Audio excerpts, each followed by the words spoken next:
Willkommen hier zu einem neuen Stream. In diesem wunderschönen, schlechten Wetter draußen. Und ja, wie man sieht, ich habe ein bisschen was verändert noch. Ich habe mal einen Greenscreen wieder ausgepackt, weil mir das ein bisschen auf den Sack ging, dass hinten die Wand einfach, ja, komplett weiß ist. Und deswegen habe ich mir gedacht, ich klatsche den mal wieder da hinten dran, ne? Ich sehe allerdings, ich muss glaube ich noch an der Beleuchtung was machen. Ich bin ziemlich fucking weiß. Also gut, ich habe auch noch ein weißes T-Shirt an, aber trotzdem ist trotzdem verdammt hell, weil meine Softbox, die steht jetzt genau, ja so, kann ich eigentlich mal ausmessen. Was haut die gleich ab, ey. Uah. Ja, schön lineal. Ja, so 20 cm über der Webcam steht einfach die Softbox. Deswegen ist es ein bisschen hell. Aber mal gucken, das werden wir vielleicht in der nächsten Zeit mal hinkriegen. Irgendwann. Allerdings muss erst der neue PC dran. Na, ich hoffe mal, dass uns hier der Stream nicht wegfliegt. Während wir hier am Zocken sind.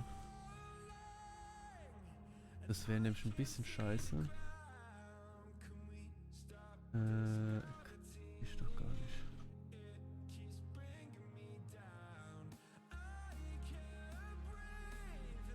Nee, genau die Statistik lasse ich ausmachen. Ich will jetzt hier die Aktivitäten sehen, aber nicht wie viele Zuschauer da sind.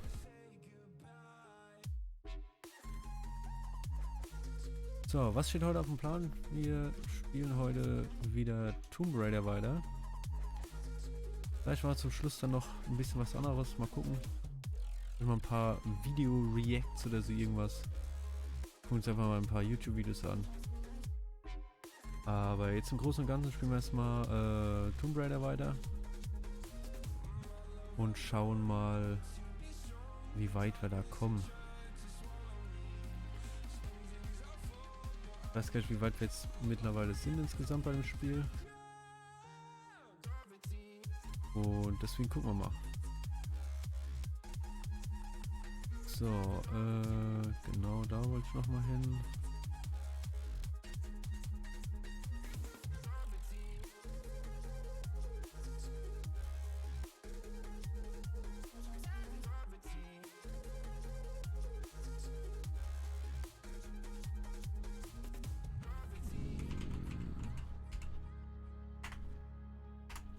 Zack.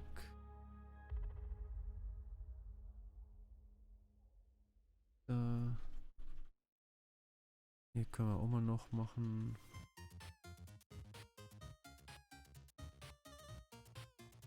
Oh, das hört schon wie Pokémon-Musik.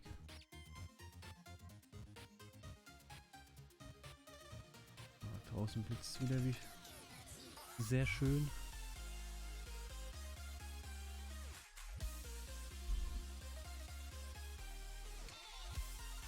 Sind wir hier?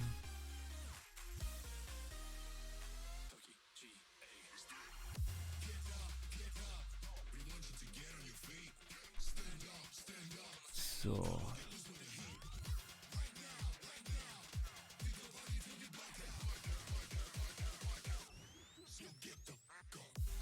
So. Ich gucke da gerade ziemlich stumm in die Kamera, merke ich gerade. Können wir hier in den Chat hypen, wenn es geht. Warum auch immer das jetzt nicht funktioniert. Hallo? Hype. Ausrufezeichen. Was ist denn jetzt kaputt? Können wir den Chat lernen? Ne, können wir auch nicht. Okay. Mal gucken, woran das liegt. Wir machen jetzt mal hier so fresh ein Bild.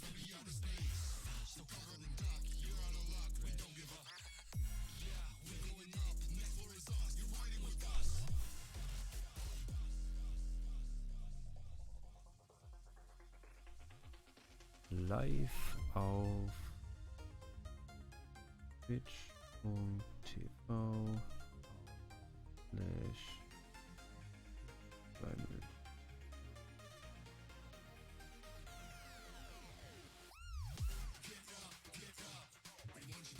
automatischen Link einfügen. Ich habe immer noch nicht verstanden, wie man auf Instagram fucking Link hinzufügt. Oh nee, das ist ja wieder... Ah, fuck. Nö, Alter, was ist denn da draußen los?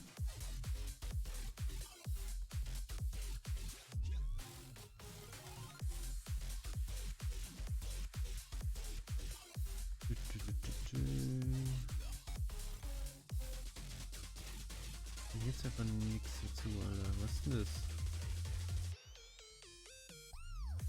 Also falls hier irgendeine Ahnung hat, wie man einen fucking Link in seine Insta-Story einfügen kann, kann mir gerne mal Bescheid sagen.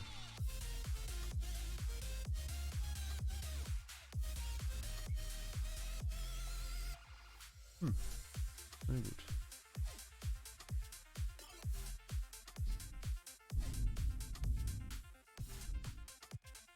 Jo, jetzt geht's draußen aber ab.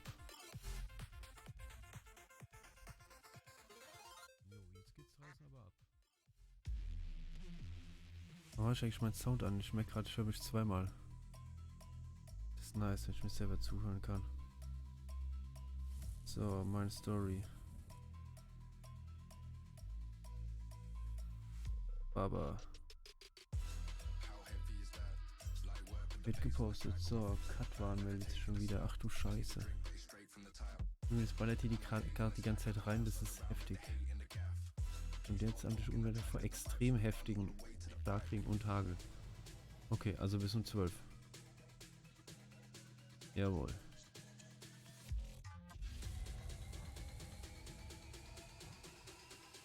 Also gut, ne? Also falls hier dann so zwischendurch mal der Stream abschmiert, wisst ihr Bescheid. Dann ist mir hier alles weggeflogen. Nee, da will ich nicht hin, da wollte ich hin. Das wieder so schön machen. Zack, zack, zack. So.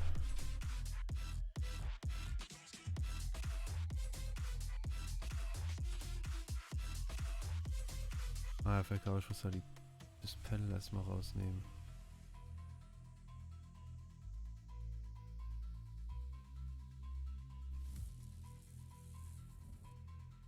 Oh, und dann müssen wir das aber noch überarbeiten. Fuck.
So.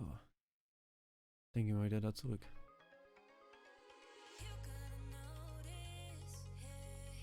Ja, der Moment, wenn man sich selber im Stream zuguckt. Nice. So, jetzt probieren wir es nochmal. Warum geht es jetzt nicht?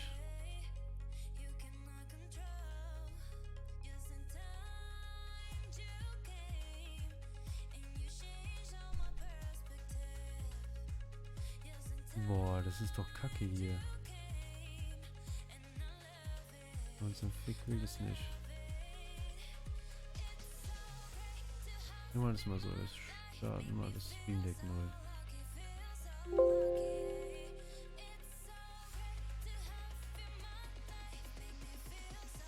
So.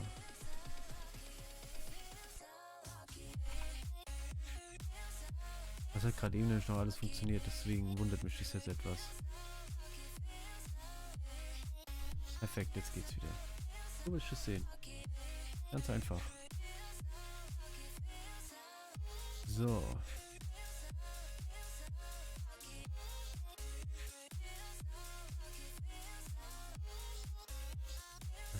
Ist halt irgendwas? Stimmt das? Irgendwas Neues zu sehen? Ich weiß, letzte Woche kam ja die Sony PK. Future Games Show. Oh, E3 Streams. Ich glaube, wir machen halt was anderes als allerdings.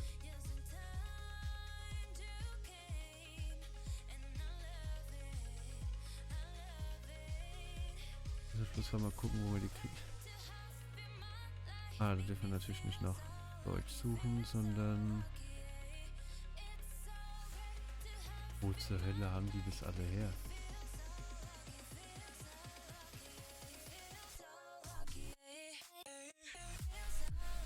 Warum ist da schon wieder was von Katwan? Junge, was ist das hier, Alter? Das Wetter geht mir ja richtig auf den Sack.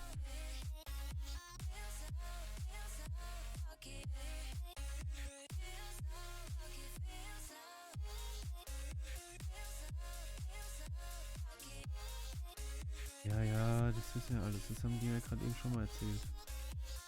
So, da ist es. Videos auf YouTube.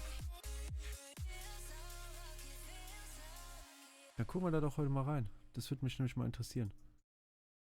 Was denn da so alles neu gibt. Oh, da läuft schon Musik. Dann richte ich das mal schnell an, dass das alles funktioniert. So, und dann muss ich dann noch den Streamtitel anpassen.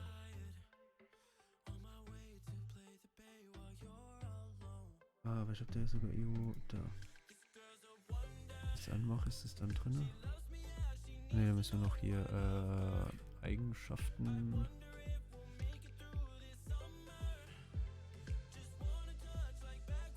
Ist hier.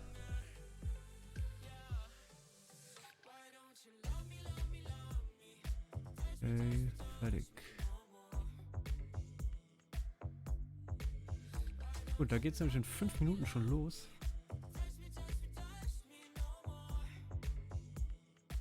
Okay, gut, dann halt dahin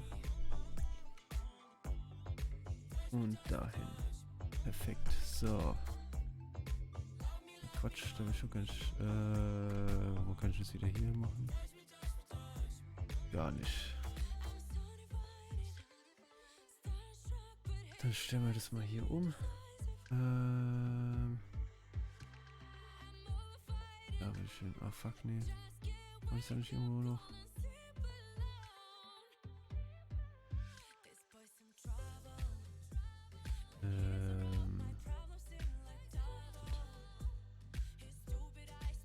Wie zum Fick komme ich da wieder?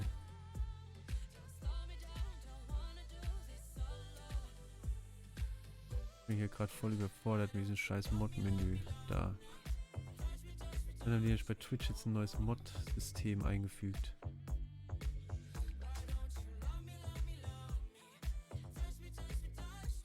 Hier der Dashboard will ich doch. Wie Manager. Alter, bis man da gefunden hat, wo man hin will, ne?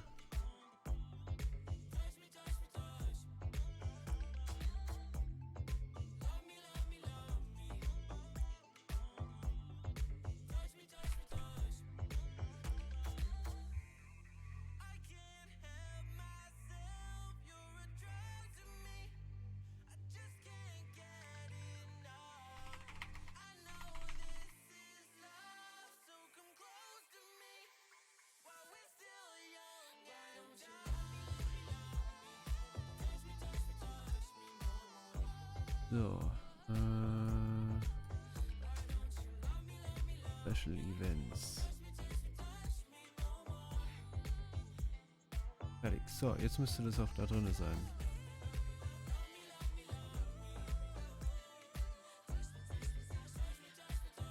Mal gucken, ist da eine online? Nee, natürlich nicht.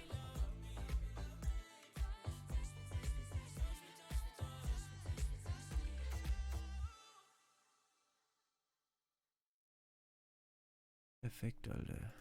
Wir haben Discord-Server drinne. So, gut, dann gucken wir mal.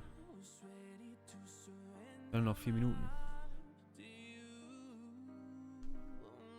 Dann chillen wir jetzt mal noch ein bisschen.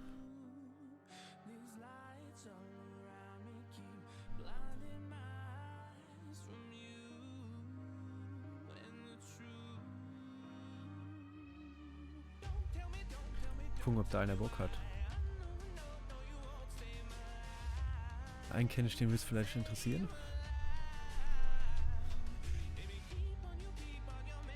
Ist E3-Stream eigentlich echt zu spät? Nee.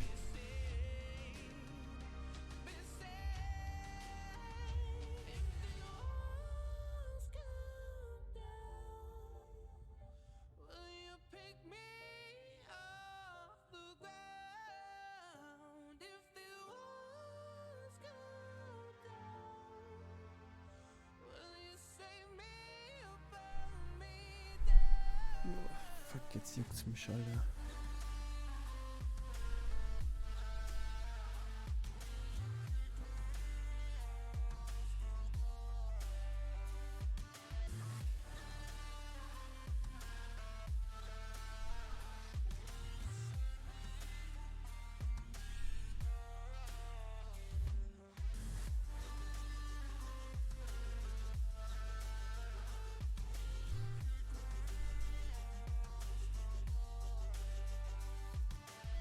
Ja, hat leider keine Zeit.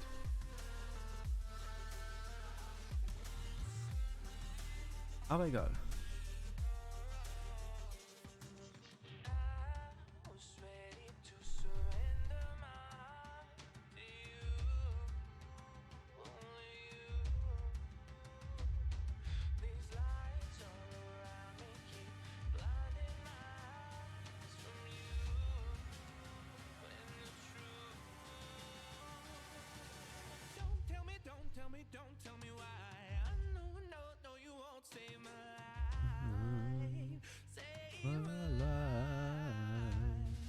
Alter, jetzt fange ich schon noch an zu singen. What the fuck? Mal kurz einen Pick schicken. Alter, was ist das für ein Bild drin?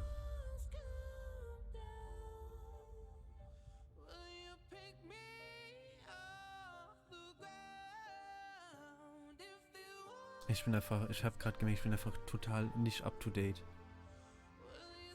Immer wieder im Chat überall geschrieben wird. Black Lives Matters.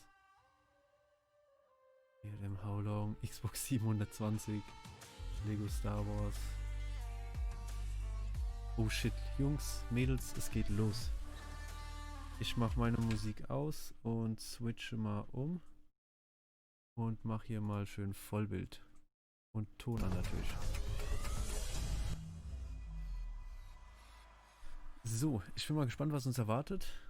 Wir können auf irgendwie das World Premiere. Ja, jetzt passt.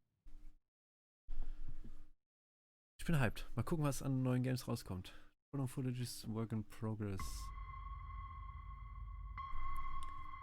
Okay. Hat ein bisschen was von Dead Space oder so irgendwas. Aber nee, das passt so von den Dingen her nicht.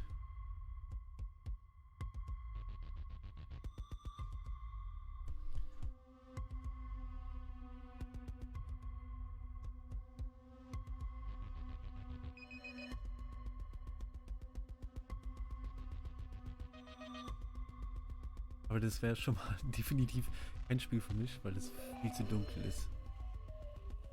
So creepy shit. Ja, was zur Hölle ist das? Ist das jetzt wieder ein neues Spiel? Oder ist das eine Fortsetzung von irgendwas? Was ist es denn? Quantum Error. Okay, es ist ein neues Spiel. Davon habe ich noch nie was gehört. Aber es hört sich sehr interessant an. Also interessant für Leute, die das sowas halt spielen wollen. Ich wäre jetzt nicht so einer, der sowas unbedingt spielt, aber ja, gut.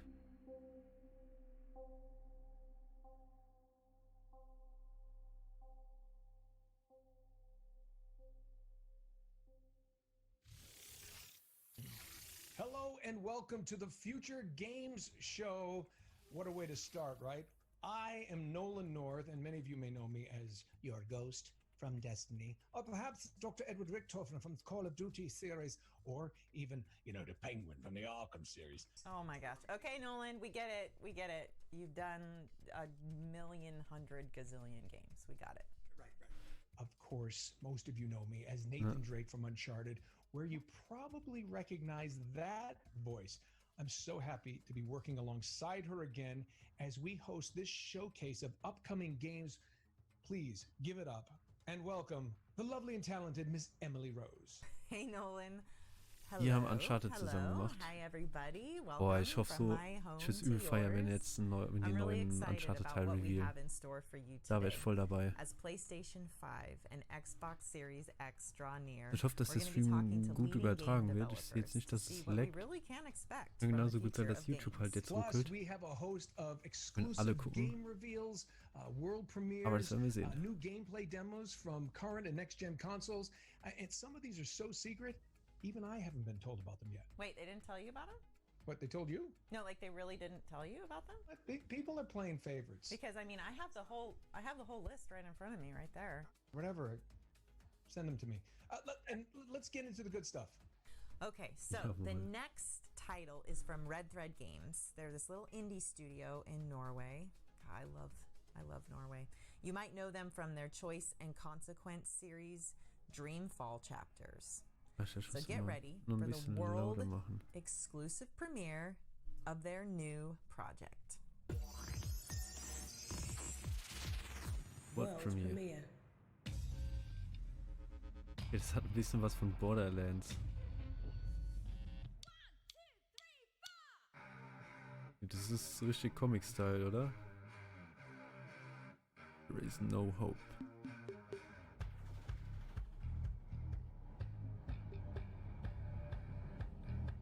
Also Charakterstil von Borderlands. Okay, der ganze Stil ist von Borderlands. Das sieht halt schon mal mega nice aus.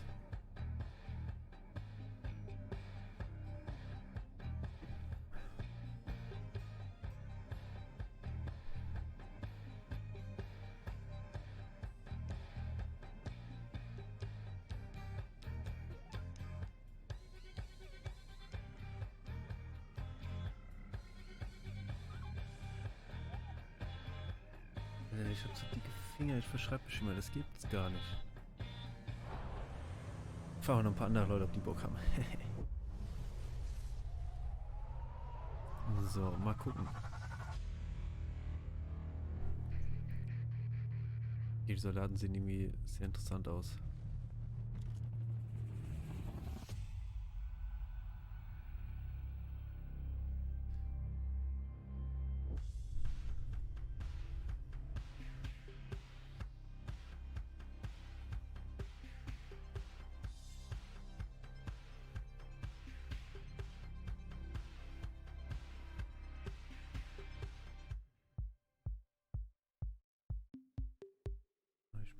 Ja, ich kann nicht schreiben. Made in Norway. Ach shit, ich habe mir letztens irgendwo eine Liste geschrieben bei der Sony PK, was für Spiele mal interessant wären. Hey, my name is Ragnar Tornquist. I'm creative director at Red Thread Games, and we're working on a game called Dustborn. Ein Stift. Nehmen wir den da.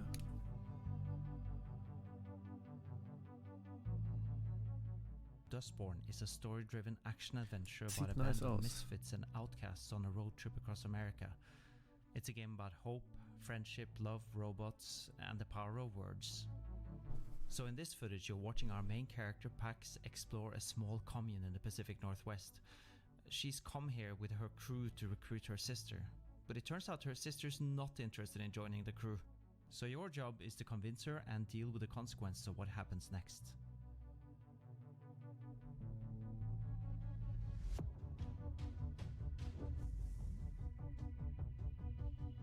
Okay, also anscheinend hat die irgendwelche Sonderkräfte.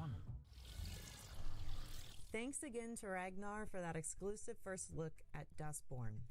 Okay, what's next, Nolan? Next, we've got a hardcore first-person platformer whose recent Steam demo was played over 100,000 times. Here's an exclusive look at a new cyberspace level containing new enemies and abilities from Ghost Runner. Jetzt hab ich gar nicht aufgepasst, um was es geht. Fuck. Exclusive.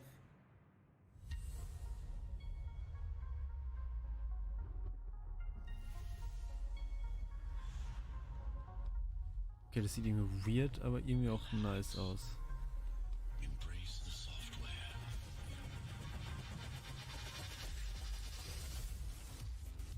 Alter, sowas feiere ich irgendwie.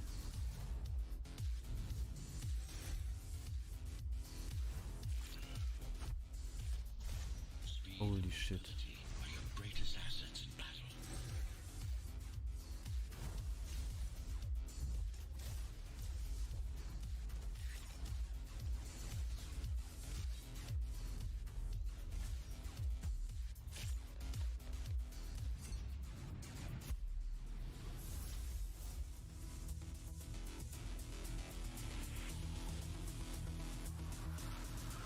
Ghost Runner, fuck, muss ich mir aufschreiben. Ghost Runner is coming to PS4, Xbox One, Switch, and PC later this year. All right, we're flipping back Okay, in für time die to the Switch kommt es 1930s auch now raus? with a game that stole the show Interessant. at the recent Xbox Series X showcase. Here's Tatiana Delgado to reveal more about Call of the Sea's spectacular first trailer. Exclusive. Mich würde zwar interessieren, wie lang diese Show geht.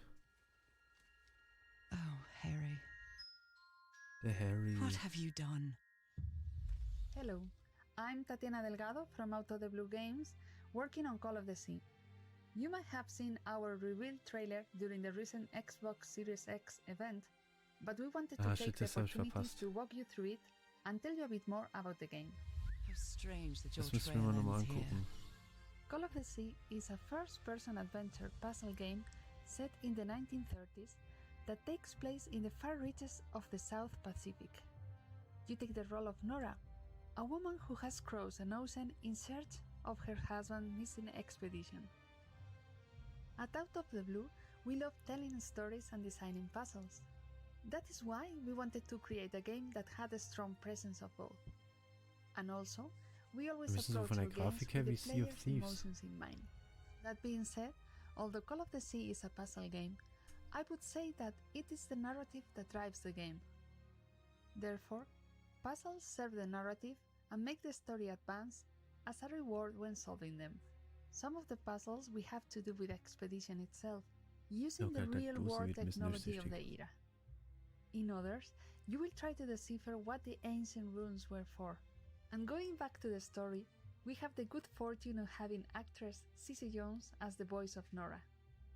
We adore her acting in Firewatch and her ability to create a strong presence with only her voice. It is a tale of self-discovery, an exploration not only of the island, but of the character's inner self.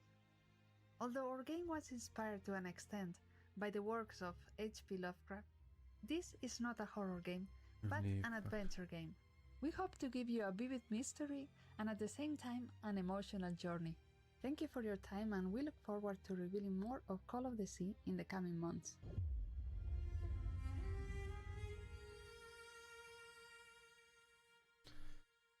Fuck, was will ich denn eigentlich machen? Ich hab keine Ahnung. Call of the Sea is developed by Out of the Blue and will launch on Xbox One, Xbox Series X, and Windows platforms. Our next game Ah, features Dankeschön. none other than Sherlock Holmes, but this time he's a youthful, more arrogant version of the famous detective. Here's the producer and community manager from Frogwares to tell us more about the game's setting and how they plan to create a truly open-world detective game. Exclusive. Hi everyone, my name is Sergey Ganisyan and I'm the producer and community manager at Frogwares. We are an 80 people strong independent studio from Kyiv, Ukraine. You may know us for our detective games such as the Sherlock Holmes Adventures as well as the recent The Sinking City. We are working on our new game, Sherlock Holmes Chapter 1. It's a story-driven investigation Fuck, mit thriller der Farbe in which you geht's play nicht as the young geschwärzt, ist so 21-year-old Sherlock before he becomes the legend that we all know. For John Watson and Jim Moriarty, Sherlock was a brilliant but rebellious aspiring detective trying to prove himself. So, The game takes Sherlock place Holmes. in the late 19th century on a small Mediterranean island where, according to our story, Sherlock grew up before moving to England, and to where he comes back, now as an outsider, to investigate the mysterious death of his mother, the death that scarred his childhood. Sherlock Holmes Chapter 1 is an open-world detective game with minimum hand-holding. In this game, we are introducing the concept of global investigation gameplay that is heavily based on the feedback that we received from the players on our previous games. We build it on bringing in numerous detective features and mechanics that not only synergize with one another, but also allow you to interact with the world around you. For example, you can now decide to involve random people on the streets in your investigation, ask them for directions, or question those citizens who you think match your suspect profile. And if you doubt they would even talk to Okay, some das foreigner hört sich like zumindest you, schon mal you nice can an. for instance find the right disguise, say police uniform to loosen their tone. It's up to you to discover that synergy and use it at the right time, because as I mentioned, there is minimum hand-holding in the game. Of course, making the right deductions and tracking down criminals is another exciting part of a detective's job. We are aiming to give the player the chance to miss a piece of evidence, pursue their own lead, and eventually let a killer walk free. Those who played our Sherlock Holmes Crimes and Punishments will know what I'm talking about. We are bringing Sherlock Holmes Chapter 1 to PC and console sometime in 2021. Das hört Thank you sich so much for your definitiv time and enjoy nice the an. rest of the show. There are some soll ich fantastic mal games sagen? here that we cannot wait to play ourselves. Das kann ich jetzt so ein Spiel gibt.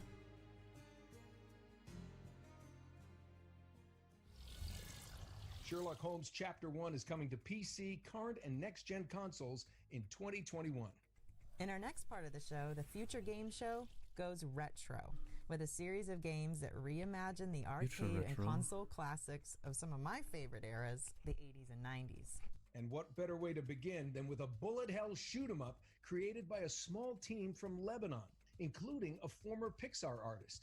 Here's an exclusive gameplay slice of Signy. Exclusive. Exclusive. Was zur Hölle soll das darstellen? Ist der kaputte Todesstern?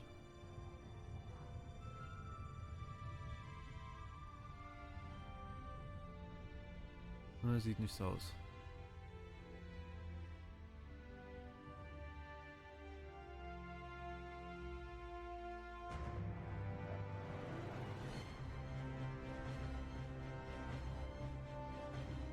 Das ist ein Helicarrier. Version 3.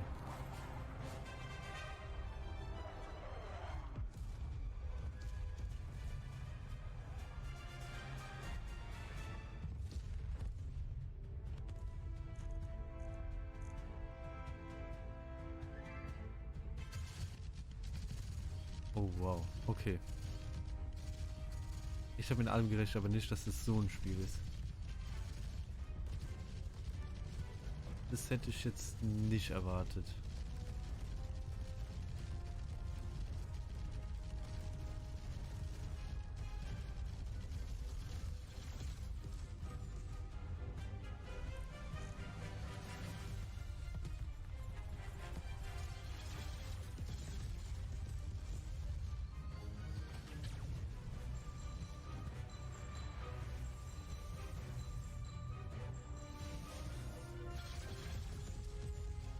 Jo, okay. Dass es solche Spiele überhaupt noch gibt, ist irgendwie schon ein Wunder.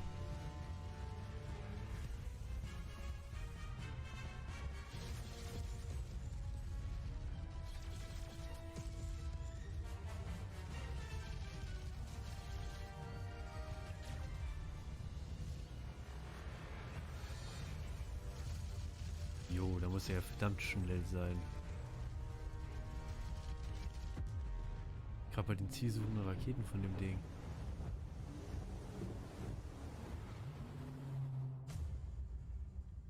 Ey, what the fuck?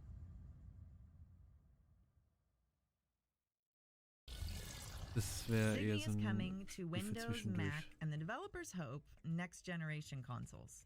Okay, so we're keeping the arcade vibes coming with a high-speed tribute to arcade racing classics like Daytona USA and a stylish platformer that looks like a noir comic book. But first, Let me take a selfie. World premiere. Cuts the flesh, the mind Okay. will fall.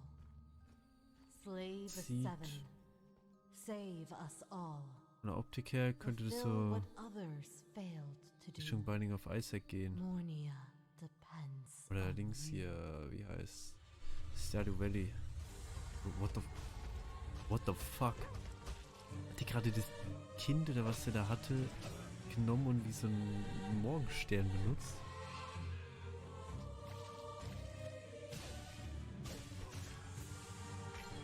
Sieht einfach aus wie so ein 8-Bit Dark Souls.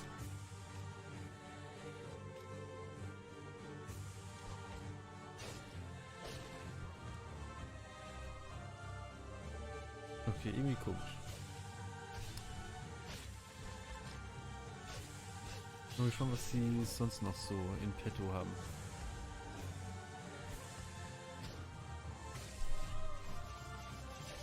Was man sonst noch so hoffen kann an Spielen. Morbid, the seven acolytes. Morbid. Magritheus Okay. bless you, Striver. Mal eben nebenbei noch Exclusive. kurz was gucken.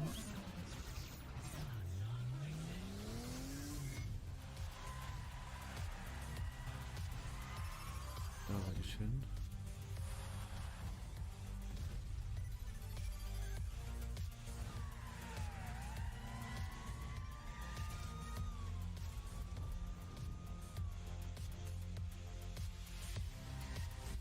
Noch leise.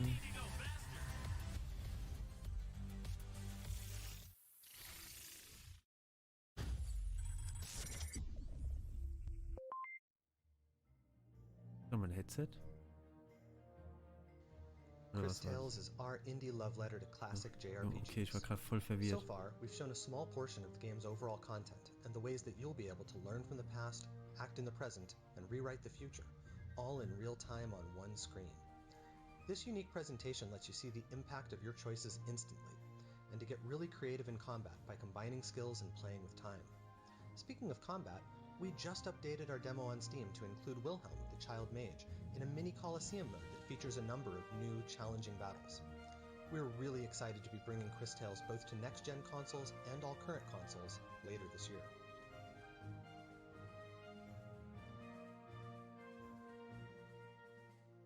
So, genau, das wollen wir nämlich mal loswerden.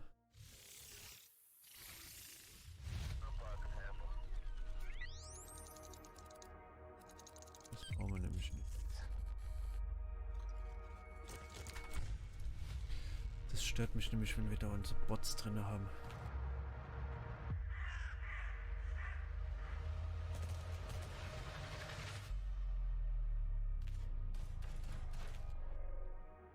I fix computers. My clients pay cash. It's none of your goddamn Ja, business das what I mache do. ich auch.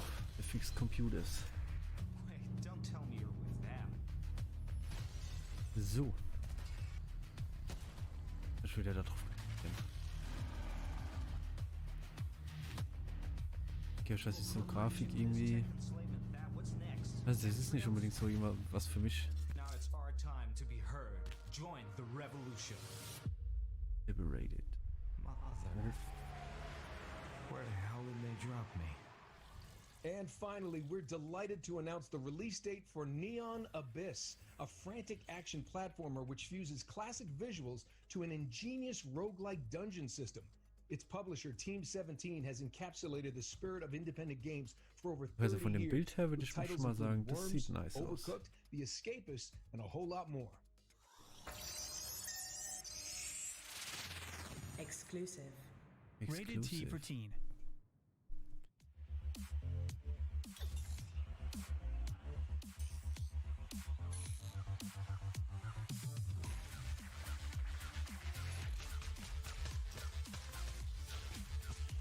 Yo.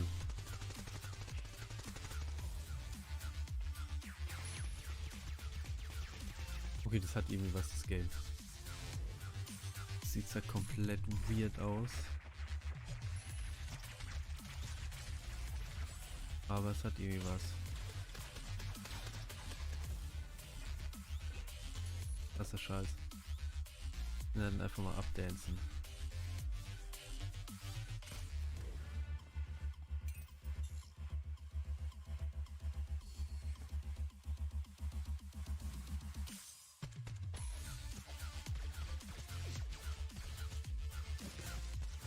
fast wie bei Terraria bei manchen Waffen.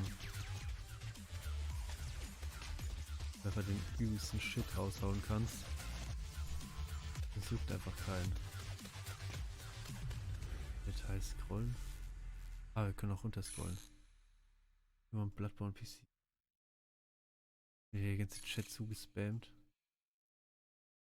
Oh Gott. What the fuck? So. Neon Abyss will be launching on PS4, Xbox One, Switch, and Windows on July 14th, 2020. Our next game has been in early Neon access Abyss. since Das schreibe ich schon mal auf. 2018 Neon with an Abyss. almost 90% very positive reviews on Steam.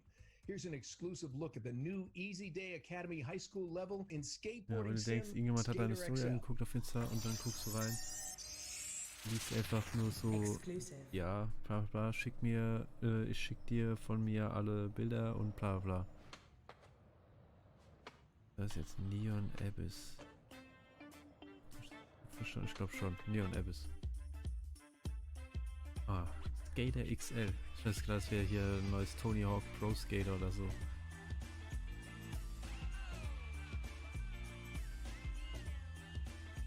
Hi, my name is Dane. I'm the director at Easy Day Studios and we're working on Skater XL.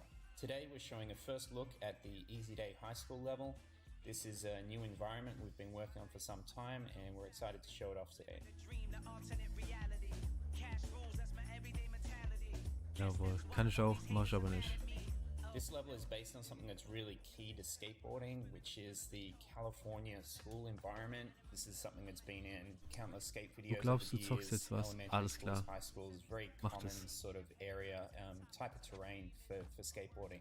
One Ich thing bin we've gespannt, was learned noch kommt. in starting to Ich hoffe, build die environments for machen die Skater endlich XL mal GTA is 6 oder that so. we have a very unique game mechanic, so Das, we had to die go können back von to mir the drawing auch board erstmal einen on Trailer how the rausbringen oder levels were sonst was. designed. Oder The Uncharted pieces of the level 5 are müsste es ja combinations mittlerweile of sein. elements that we've designed ourselves, Wäre auch noch but was, also was ich we feiern mix würde. in countless real-world spots. There's probably about Mal gucken. 25 real skate spots, some that are very recognizable to anyone Also, in ob du das eine skateboarding, Spiel gerade from real direkt high vorher schools, gesehen real hast, das wäre vielleicht elementary auch was für dich schools. gewesen. We've got Wallenberg, we've got Clipper, we've got parts of Lockwood Elementary, just a lot of different places. Neon Abyss Again, heißt es, these wenn are ich das historic pieces. richtig If you know aufgeschrieben habe. skating, you probably know a bunch of these spots. And the interesting thing is, again, based on the game mechanic itself, we've actually massaged and Oder? tweaked each of these Moment. spots to be not just recognizable, but also really fun and work with game mechanic as well. Ja, Neon Abyss.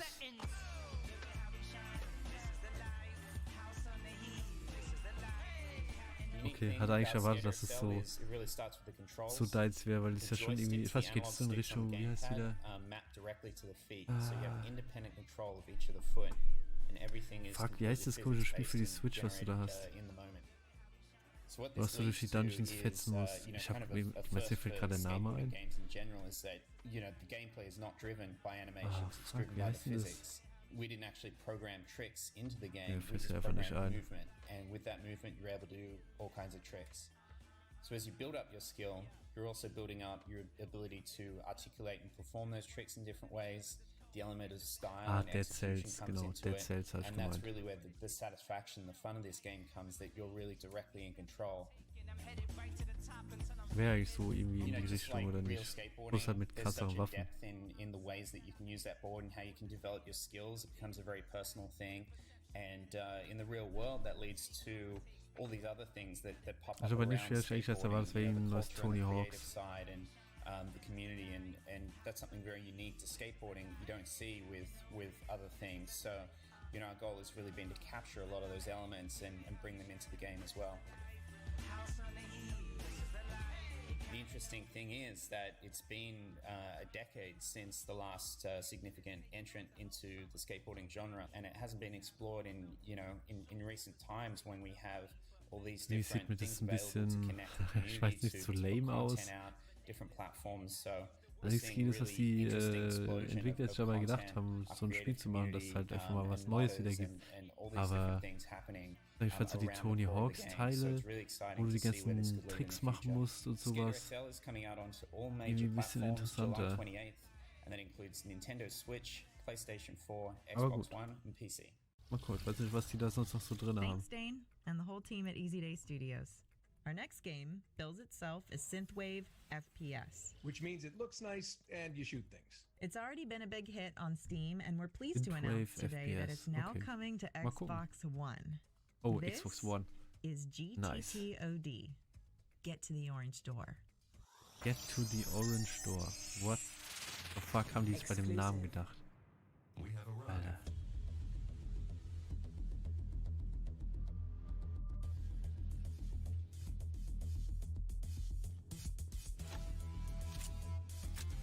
Okay, was zur Hölle?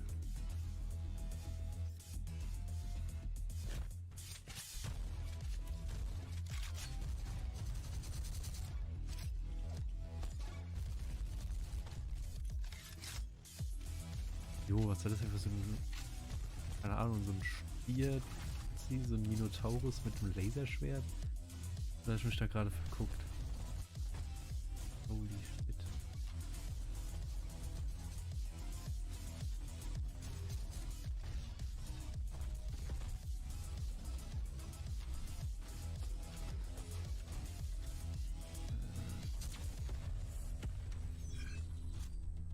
Get to the orange door.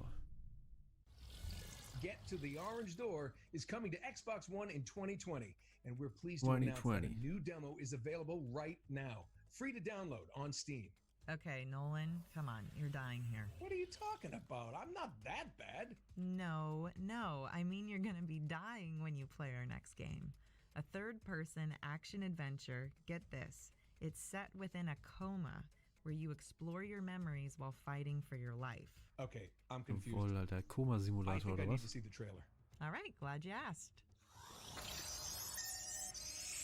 Was für Ideen kommen die Leute mittlerweile? Oh jo, der liegt im Koma, lass mal ein Game draus machen. Oh, der hat ganz schön verwirrende Erinnerungen.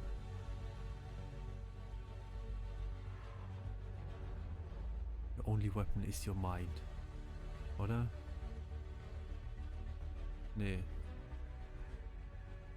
Die gesammelten Erinnerungen.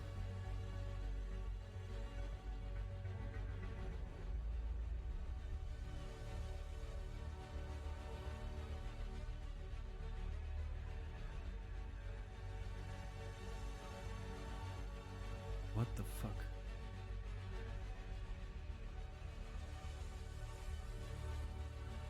Okay, das sieht irgendwie ein bisschen weird aus. So viel geht in diesem Kopf vor sich, wenn das so aussieht.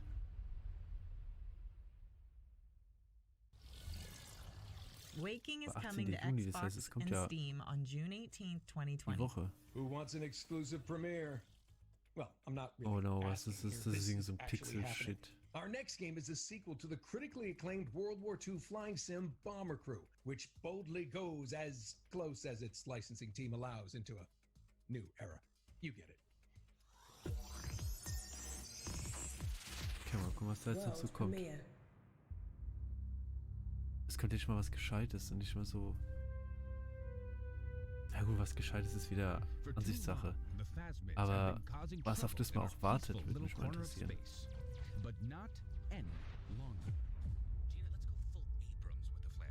The space crew needs you. Enlist today to embark on an epic space adventure and do your part. Let's get some of those cool wipey things in this part, Gina. Join us on What Athena the hell? Experience the rush of spaceflight. Seek out new life. And make new friends along. And make new friends. And make new friends along the way. Live. Das sieht ein bisschen aus wie fucking Faster Than Light in 3D. Let's zoom around in 3D and get some explosions going on here. End it with a bang. So sieht es aus. Nicht anders.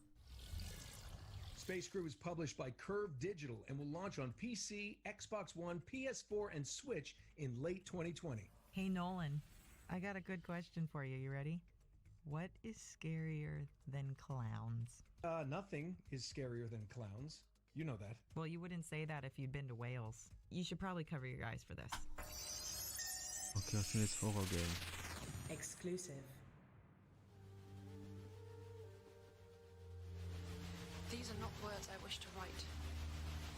I fear you may believe me taken with madness. My father seeks to use me. He wishes me to sing for him as she did. To become the star attraction that will draw good folk to this accursed spit of land. I cannot explain further, but ask that you trust me.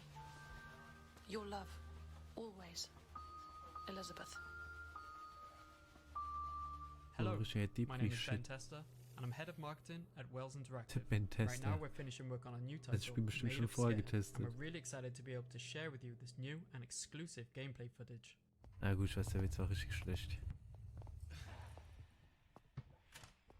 Made of Scare is a first-person survival horror game, which features a story inspired by Welsh folklore. It fuses psychological, gothic, and British horror. Set in 1898, Made of Scare is inspired by the haunting Welsh tale of Elizabeth Williams. It's a story of a family empire that's driven by torture, slavery, piracy, and a supernatural mystery that suffocates the Slavery. grounds of the hotel. Hier ist In ja this aber footage, we im wanted to Moment nicht explore so the ein 3D gutes sound-based Thema AI irgendwie. system that is the core survival mechanic. We want to show you what you can do to remain undetected, and if you're caught, what tools are available for you to survive. The enemies at Scare Hotel are completely blind, and they hunt by only what they can hear. So any noise that you make from walking or running, bumping into environmental objects, or even breathing heavily will often result in death. So you can avoid detection by creeping, avoiding the obstacles that make the noise, but if the enemies are close, then holding your breath is the only option. If you miss time Erstmal this and ersticken, run out of damit breath, die einen nicht then even kriegen, your oder was? panting will get you killed. You are not completely defenseless. There'll be a sound-based weapon available with limited ammo that's hidden in and around the grounds of the hotel. You'll have to find health items, collectibles, puzzle pieces, map pieces, and story pickups, all items that you can find and add to your inventory. The game will feature 3 levels of difficulty. The scares remain the same throughout, but a change in AI behavior, enemy strength, limited manual saves, and reduced ammo and health items will put more of an emphasis on that classic survival horror experience. Made of Scare is coming to PC and console, with a digital and Das ist ja physical definitiv launch schon on mal kein PS4 Spiel für and mich. Xbox One this July. You can wishlist the game now on Steam, and pre-purchase will be Da wäre ich available in direkt the schon coming raus. weeks. Thank you for joining us, and we hope you enjoy the show. Aber guck, vielleicht bringen die ja doch noch ein paar nice Spiele raus, die ich noch nicht kenne und die mich auch You interessieren. can open your eyes now. Okay, there you go. All right, Made of Scare launches on PS4, Xbox, Switch, Made of- and Windows in 2020. Ist das schon interessant, dass das auf einer wahren Geschichte oder auf einer Legende beruht, die es schon existiert? It's looking at a collection Aber of upcoming games in naja, the ist space of trotzdem a few nicht so minutes. meins. Okay, I'm listening. Here's an incredible lineup of future hits to get excited about. Future Hits, Junge, das erste sah ja direkt mal nicht so geil aus. Smite, LOL in 3D. Brauch ich nicht. Was zum Fick ist das? All Guys Ultimate Knockout. Okay, das sieht irgendwie sogar lustig aus. What the hell? Was ist das denn? Das ist ein fetter Fleischsack. Anbau, okay, das interessiert, erinnert mich so ein bisschen an Ori und sowas. Ori and the Blind Forest. Das sieht weird aus. Ja, Doggone. Alter, ist er da ein Hund und muss da wieder nach Hause finden oder was?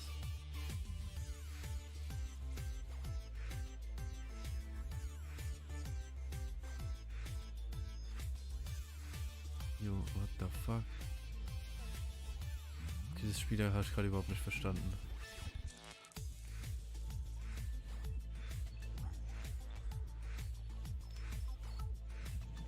Hey. Genauso wenig wie das. Was ist das? Was war das?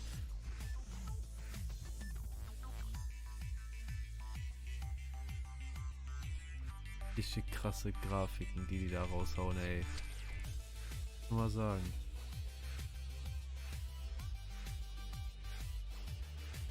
Junge, das sieht aus wie so ein Animal Crossing Surfspiel.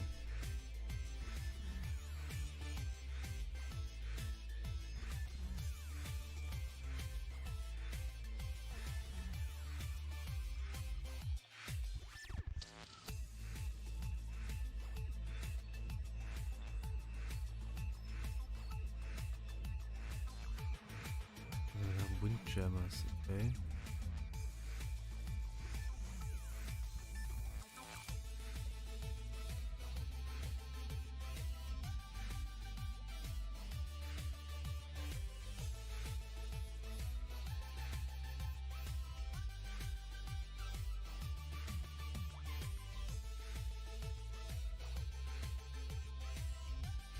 Okay, was war Io?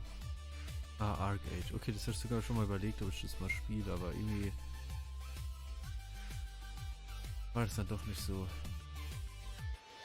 Da wie jedes MMO muss am Anfang die ganze Zeit reingrinden, bis zum geht nicht mehr und dann ja, hat mir jemand keinen Bock mehr. Our next game appeared in our sister event, the PC Gaming Show, just a few hours ago, and we're delighted to have John Pearl PC join Gaming us Show? now for Shit, an die war davor. exclusive look Die habe ich at nicht gesehen. Remnant from the Ashes DLC, Subject 2923. Shit. Da muss ich mir mal noch die Wiederholung angucken. Ich glaube, wir das vielleicht dann später noch machen oder morgen. Mal gucken. Remnant from the Ashes.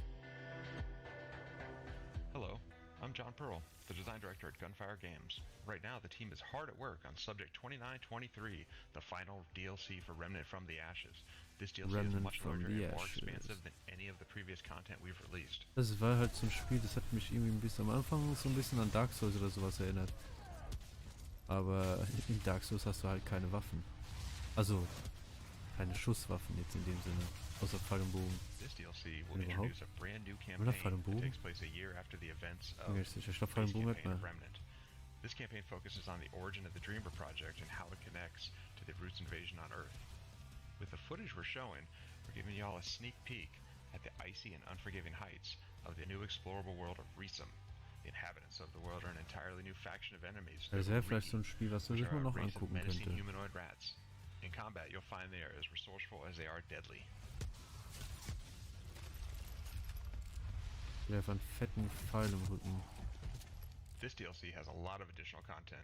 With the addition of the new campaign comes all new quests, bosses, weapons, trinkets, armor sets, and more. Additionally, Reesum will be added as an option in adventure mode. And if you have the Swamps of Courses DLC, it'll add Reesum to the rotation survival mode as well. Also anschließend bringt der Jo was anderes.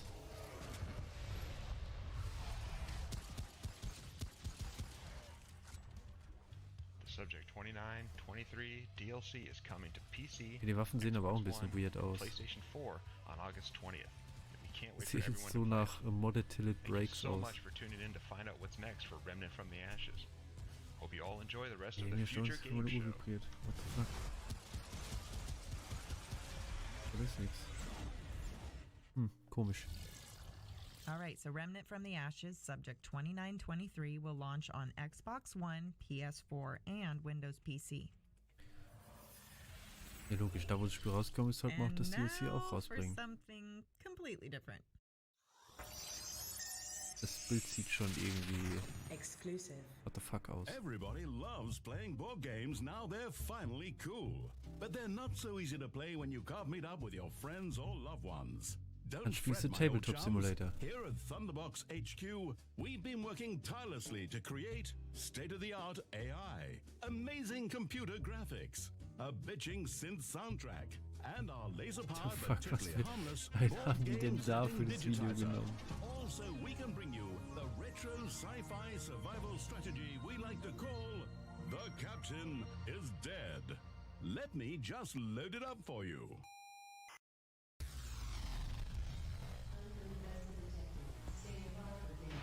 Der ist ja da gerade mit Unterhose vorbeigerannt.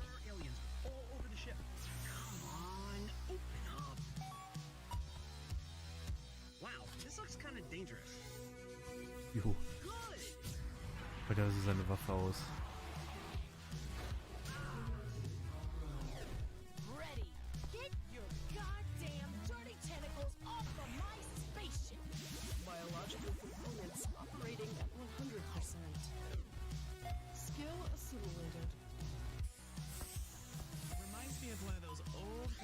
Alter, irgendwie ist das macht mich gerade fertig irgendwie. Taking charge. I haven't used one of these since 3086. I'm still right. Those aliens picked the wrong ship to mess with. The Captain captain is dead. Head on over right now to Steam right now to wishlist it up right now. The Captain sah ja is noch aus, wie wenn Dead der is a Captain noch digital gelebt board hat. game and will launch on Steam in 2020. Okay, so our next games, they're linked by their focus on player creativity. From designing a food-themed obstacle course for you and your friends to creating a mobile base that traverses a savage land. But let's start with a title called Main Assembly. Hello inventors, and welcome to Main Assembly, a game that gives you the freedom to create anything you can imagine. With huge open sandboxes to explore, your creations will be pushed to the breaking point. Jam-packed with loads of challenges and parts to unlock, pushing your inventions to the limit. Revolutionary freeform crafting lets you construct anything with ease and precision. Once you have perfected your design, why not take it for a test flight? Happy with how your robot looks? With the visual programming interface, you can set up controls and use sensors to make logic for different types of automation and really put your creations to work. Or jump Das sieht ein online with bisschen aus wie friends Dings to hier, compete and Scrap Mechanic. collaborate. Show your creations to the world and test out what others in the community have built in the workshop. Obwohl ich das Scrap Mechanic sogar fast ein bisschen cooler finde. Everyone is talking about. Main Assembly is out now in Das sieht early jetzt aus, wie wenn du so access. Vorgaben hast, die du dann zusammenbauen See you musst, there, einfach nur. inventors. Und irgendwelche extra Sachen dran klatschen kannst.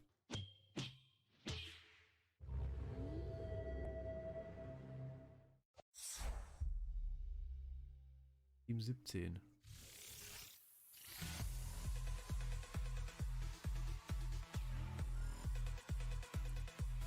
Was ist das denn?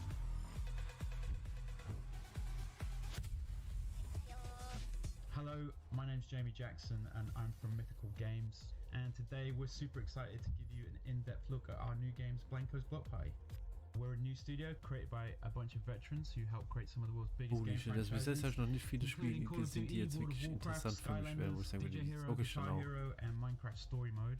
Auf Blanco's so ein Block Spiel Party habe ich is a gewartet, game aber about das hier violent ist boys ja coming to life, but it's actually more than just a game. alles irgendwie It's a weird. place for gamers and content creators and collectors to come Soll together die and to build hier and to own Future and to set Games the Show rules sein. for the worlds that they want Unsere to play. Spiele sehen irgendwie aus, wie wenn die von So here we 2003 can see sind. one of our Blancos running around the junction. The junction in Als ob Blancos die einfach eine is a Wiederholung von really cool 2003 place oder that so is just genommen the haben, keine beginning Ahnung. of the Blancos world that is Könnte gonna ja grow sein. over time. Das glaube ich you ja go there as nicht. a solo player, it's going to be full of other players Das ist halt doing their jetzt thing. mittlerweile so ein It's bisschen gonna be auf called gigs Virtual and Reality dares gehen that und our NPCs are gonna set zum for Teil you. auch zurück As you do these things auf Sachen, die sie in vorher halt schon the so drin junction, hatten. you're gonna level up your Blancos, Also was so halt you'll be früher able to mal train gab, them was to viel do gespielt different worden things. ist und So dann each irgendwie die Blanco that Entwickler jetzt you wahrscheinlich own, hier so, not only do you ah, own guck it, mal, you das get hat to früher gut train it funktioniert, lass sowas nochmal to probieren. be the type of Blanco Und dann you kommt want halt to be, so beispielsweise you can sowas make wie it das hier super dabei fast and raus. jumpy. You could make it super tough for some of the shooter games. You could Deswegen make it super nehme ich mal, dass da powerful bis for jetzt some so of the viele race von den games. Spielen You're also going to be able to get these really cool rausgekommen rewards oder and quests. gezeigt worden sind. Some of those things might be things that you can attach to your Blanco that just look cool. Some of them will actually enhance a lot of your abilities. But the junction is Einfach just weird the aus. beginning, and it's going to grow and get bigger and bigger over time.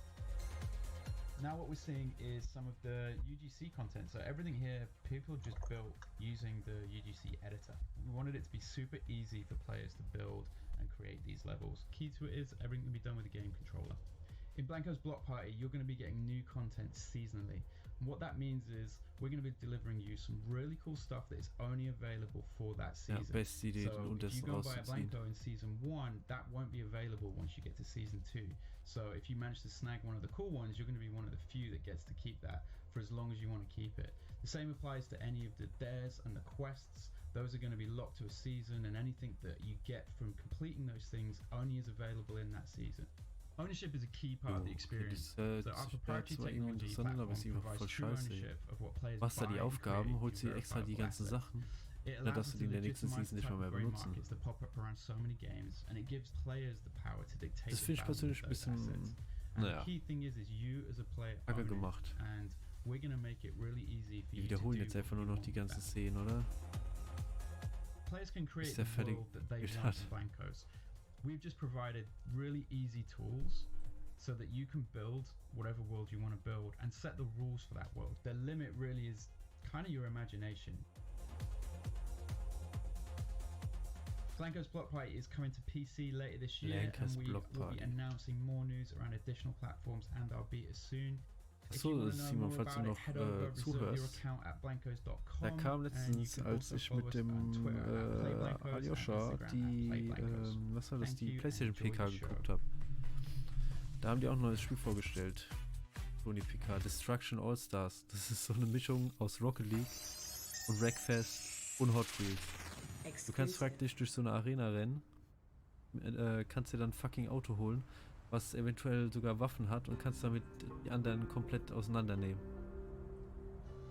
Das sah schon ziemlich nice aus. Wäre vielleicht mal was man sich dann dementsprechend mal angucken könnte, wenn das rauskommt. Das wäre nämlich...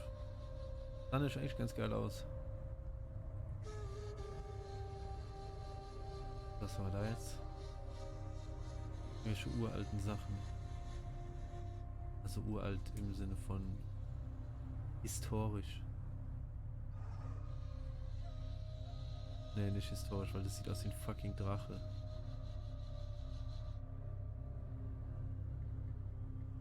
Ich glaube nicht, dass es Drachen noch gibt. Hi, my name is Lucas. I'm a producer here at Donkey Crew working on Last Oasis. And today I would like to show you our new map. Last Oasis is a nomadic survival MMO, combining innovative features that allow players to traverse the world on complex wooden machines, engage in epic battles both against the fauna and against each other, leave a mark on the player-driven economy, and do many more exciting things in this unique world. What we're showing here today is the next big addition to the game, a volcanic oasis. This upcoming type of a map consists of all new areas to explore, from cold and barren fields stretching all the way to the horizon, to hardened volcanic rock formations that creates natural passages and scorching hot lava lakes, obliterating anything that gets near. As you travel through these vast virgin terrains, you get a chance to discover efficient ways to mine obsidian and find rare loot in mysterious man-made stone ruins, and even hunt legendary killings, these giant winged lizards inhabiting mountains in hot climates. Harsh conditions of the volcanic lands make it very difficult for nomads to survive if they decide to settle on this hot soil. Greenery and sources of water are hard to come by, and hostile flying monsters don't make it any easier to explore because they're attracted to walker winds, making it essential for anyone who decides to venture towards these new territories to prepare in advance. Smart traders will likely take advantage of the resource scarcity to try to make some flots on desperate nomads missing some wood or water, while explorers will be risking their lives to gather rare resources that appear in high quantities in these dangerous conditions. We are working tirelessly to bring in more content and improvements for the game, so make sure to try Last Oasis out now on Steam. See you next time. Now on Steam, okay, das muss schon mal... Last Oasis. Next up, the Future Games Show talks to industry experts about how next-gen consoles and PC technology are changing the way we play. We hope you enjoy our special investigation into the future of gaming. And for the record, we called it that first. Achso, Early Access, okay. Was ist Online-PvP? Das ist ein MMO, okay. Na, das ist mal. Gut, dass ein neuer Hitman-Teil rauskommt, das weiß ich schon. War das gerade Last of Us? Ah, genau, Dings kam noch neu. Horizon.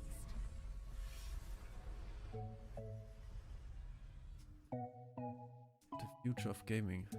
A new generation of gaming is upon us, with home consoles such as Sony's PlayStation 5 and Microsoft Xbox Series X set to release in late 2020. Developers are preparing to change the way we play forever. We see companies like Google Stadia continuing to push the boundaries of cloud gaming technology, while studios like Epic Games are beginning to show us what a new generation of engines will be capable of delivering. The Future Game Show has caught up with some of the world's leading developers in fields including graphics, audio, storytelling and machine learning to discover how the next generation of hardware will push video games in a way that we have never experienced before. Watch Dogs. The way that I see game worlds changing in the next generation is with a bigger focus on player interaction and making the worlds feel truly alive. We can already make game worlds that are almost too big for the amount of content that we put in them. So, of course, graphics will take a huge leap forward, but it's the complexity, diversity, and the freedom to play around in them that I think will be the biggest. Das Büro von denen ist noch nicht fertig, da fehlt irgendwie nur die Decke. What really excites me is using machine learning, both to make the game feel a lot more responsive and meaningful to the player, and to augment my abilities as a game developer. The way that I see video games evolving in the next generation is with richer game interactivity. We've seen graphics fidelity just explode over the last 20 years. Games can look so good these days, it's crazy. But stimmt, davon habe ich schon mal den Trailer gesehen. games have not really caught up. What I'm super Das sah ganz interested nice in aus, is das solving Spiel. problems that help game worlds and the characters in them play and feel as alive as they can now look. The next generation of tools and technology should allow a game to really acknowledge the emergent, creative things you can do as a player, and to help game Und das war, glaube developers ich, doch create nicht richer, more hier Tomb soulful Raider. game worlds. I'm Aber really irgendwas excited Ähnliches. about using technologies like Semantic ML to help game characters feel more responsive and alive, Oh, den to Skin get the gefallen. game to create content not just randomly, but based on the kinds of things you've done as a player so far. One way that game worlds might feel more alive in the future is by replacing scripted interactions with organic conversations. This live demo from Russian AI project LiveMind literally puts words into Geralt's mouth and could be a sign of things to come. Do you remember Beglewood Derby? Yes, I won a great saddle for racing then. Okay, what the fuck? Of course, it isn't just game worlds that will evolve in the next generation, but the types of stories being told within them too. Narrative is such an important component to the games we Das play, sieht bestimmt furthering auch our geil. connection with virtual spaces and the characters that inhabit them. It makes sense then that this is one area developers are eager to evolve. I wrote my first game for a computer with 1K on cassette. Obviously, 40 years later, so much has changed. But in some ways, we're still pursuing the same goal. The biggest benefit of games as a storytelling medium is the interaction, but often we still tell the stories at the players instead of truly letting them be a part of it. Future of interactive storytelling should be about how we can make the experience as frictionless as possible. Really making the player feel like they are actually part of the story. Tailored experiences that they can do not only by themselves but also with friends at home or online. I'm also hoping to see storytelling explore more collaborative efforts, telling stories to larger groups of players at once without telling each of them that only they are the chosen one. When we start thinking to ourselves, is traversal what should be at the heart of every storytelling experience in AAA? Can we make it more about the internal conflicts rather than those external conflicts of running, jumping, and shooting? Movies never have to cut away to load the next scene or more assets. If there's a cut to black, it's only because the director wanted that cut in that exact moment. And storytelling goes well beyond just the words being said. It's the audio, and the camera shot, and effects, and the location. Now with characters and the world looking more real than ever, less downtime due to loading, and more feedback from our controllers, we'll hopefully see larger or more immersive scenes that won't need to let up just because the hardware requires it.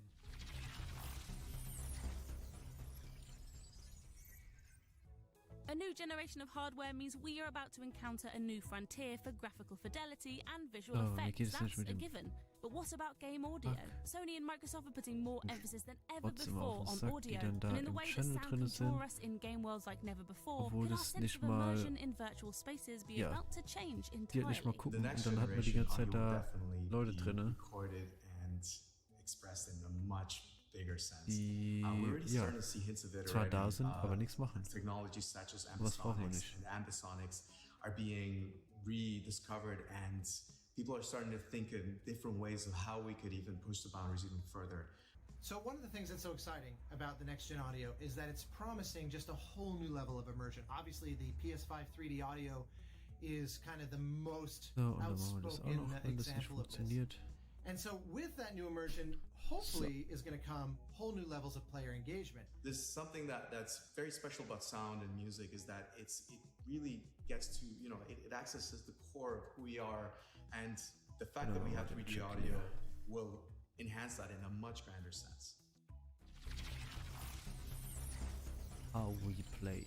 Of course, some of the biggest changes to play you won't be able to see, from smaller teams being given the tools to more easily achieve their creative ambitions, the expansion of services such as cross-platform play and cloud gaming, to a huge reduction in load times and install sizes. Here's just some of the reasons developers are excited about the changes on the near horizon. Playing games in the next generation will feel more social than ever, with all the online services bound to get a refresh. I definitely feel like the next generation will have more opportunities to play together when we can't be together. I think the future of mobile gaming is really about two things. The first is about ubiquity. The second part of mobile gaming in the future will be about sociability. People are going to play games in a more social manner. PUBG auf It would be Chinesisch? strange in the future if you find someone that's actually playing a game purely solo and never plays any game with other people. Crossplay is becoming more widely accepted and implemented, and that means you shouldn't have to coordinate what SKU you're getting with your friends, what version they're getting, what platform they're on. You should be able to seamlessly play together, which is amazing. Almost zero load times, cross-platform ownerships of games, cross-platform cloud saves. Ja, just Cross-Platform nee, was hat er gesagt? Cross-Platform. Rather than the platform itself. The next generation of hardware should allow smaller teams to create products of a higher graphical das Spiel für alle Plattformen besitzt, dass du es nur einmal kaufen musst und nicht für jede Plattform extra. Wie zum Beispiel bei GTA 5. And we'll be able to come to rely on game engines to do so much of what we couldn't do before in terms Watch Dogs of complex Legion. lip syncing, facial expression, complex animation. Und ist auch geil, da ist einfach so eine Oma, die Hacker ist. And developers Das finde ich nice. who couldn't have competed at the high end will be able to do so. It's a really exciting time. We'd like to thank everyone who gave up their time to bring us that insight into the future of gaming. All right, our next game is introduced by a gaming legend. Thanks, Emily. You know, guys, No, seriously, Nolan? Oh my God. Okay, no, I refer, of course, to Brian Fargo. He's the original producer of Fallout.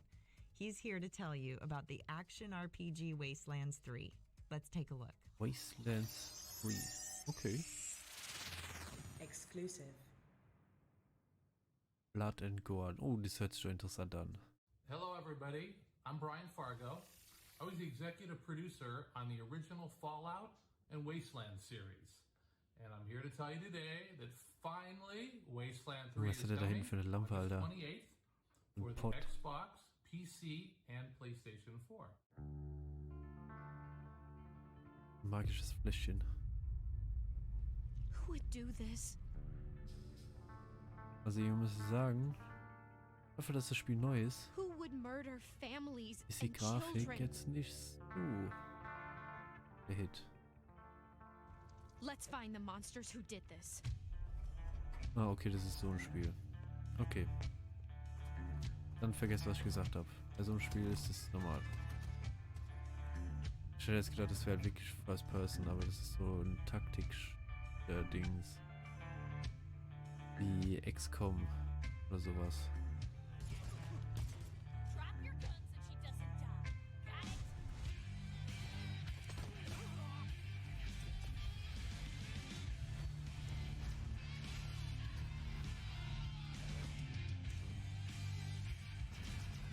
Das ist bei Blood and Gore irgendwie mehr erwartet als das. Aber gut, was wir mal machen, ist halt so. Lässt sich nicht ändern. Können wir eh nichts dran machen. Bei denen ihre Entscheidung, wie die Entwickler das machen. And it's just begun. Wastelands 3 is coming to Xbox One, PS4, Windows, Fast TFT gewonnen. Mac, Nice. Wie viele and bist du Linux gewonnen? on Zweiter. August 28th, Ja klar, wenn du 2020. fast gewonnen hast, musst du Zweiter geworden sein. Sonst wärst du ja Erster If geworden. clowns are a 10 on the scarometer? And what?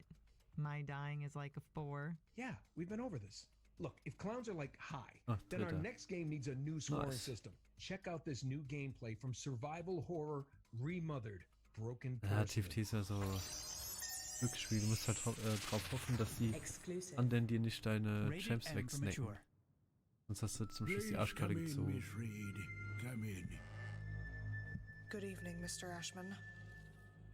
Ashman. Do you remember me? Only between old friends. What the fuck? I'm kind of fat, by the way. Alter, was so Junge.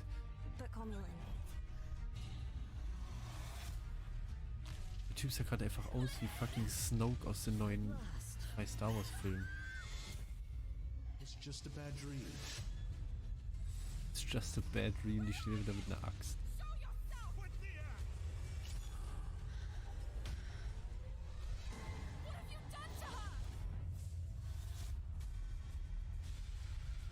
Irgendwie verstehe ich das nicht. Die wird da gefangen gehalten und killt einfach alles, was da drin ist, oder wie?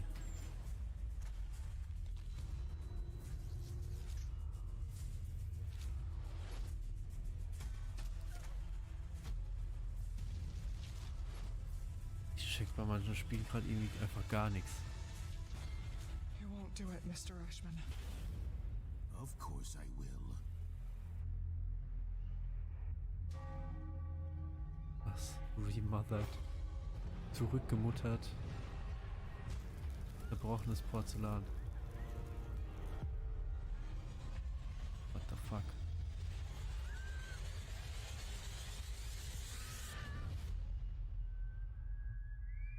Was zur Hölle sind das alles für Spiele?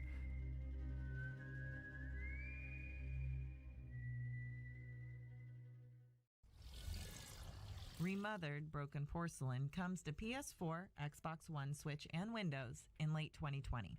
Next up, we have a world exclusive teaser for a new title from Different Tales.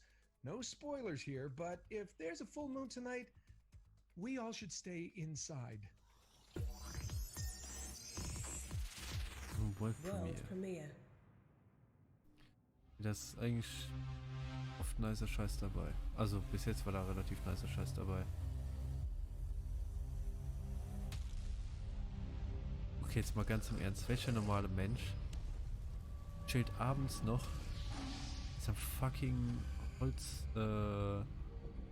ach scheiße, jetzt weiß ich gerade nicht, wie das Ding heißt. Ja egal, dann fällt da einfach abends im Dunkeln, bei Vollmond, mitten im Wald, Holz. So the Future Game Show has taken a closer look at the games of tomorrow, but big changes are happening to the way we play right now. Correct, Features such as cross progression and crossplay allow us to play. It sounds like you that time you tried to play Crash Bandicoot. As I was saying, new features like crossplay let PS4 owners connect with Xbox, Switch, and PC owners in their favorite shooters. And we caught up with developers Hi-Rez about how these features work in their current and upcoming games. Crossplay lets you play games with your friends, regardless of which platform they own, and it's grown in popularity thanks to titles such as Fortnite and Call of Duty Warzone. Developers Hi-Rez Studios are trailblazers in this field, but the industry as a whole has been slower to embrace the potential of crossplay. We got up with Hi-Rez to ask why, and to discover the importance of crossplay as we head into the next generation. To overcome the challenges of making crossplay work, you need to change people's mindsets. There's a fear that platforms will lose revenues and lose players to competing platforms if they open the doors to crossplay and progression. In the future, I think you'll start to see consoles and other platforms embrace a truly play-anywhere experience. It will become increasingly less important what hardware you're using to access the game and much more about like connectivity and communication. There'll still be exclusives, but the true crossover hits won't be constrained to one platform. Crossplay and cross-progression also challenges game developers to think more globally and holistically about audiences. Is that you should be able to play from anywhere, doing anything, and kind of have that follow you around as you go from console to console or platform to platform. If they choose Xbox or PlayStation or Nintendo or PC for the next generation, it doesn't matter. The game they love and the purchases they made. Players expect the same experience across all of their platforms, and so to be able to actually pull that off takes a reasonably high level of sophistication. And you also want to ensure that kind of competition across all these platforms is fair regardless of who they're up against. Now that a console game is a PC game, is a mobile game, for many games, things like cultural relativism, localization, global community management are a bigger and bigger role in gaming. So I think the long answer short, that's one of the kind of maybe hidden benefits of crossplay, is it stimulates diversity and kind of a global approach to how you think about gaming. To deliver next-gen crossplay and progression like this, it takes commitment from the start. Hi-Rez Studios currently publishes 3 crossplay and cross-progression titles, with a 4th coming this summer. We keep learning new lessons, but the single biggest is, it's much easier to build a Play Anywhere title from the start than it is to shoehorn it later in a project. More players accessing the same game rather than fragmenting across all of these platforms also means that your ability to make matches and the quality of those matches starts to increase. Overall, we're looking to drive the most fair and fun game experience we possibly can, and we think that crossplay and cross-progression are some of the most important pillars to get there.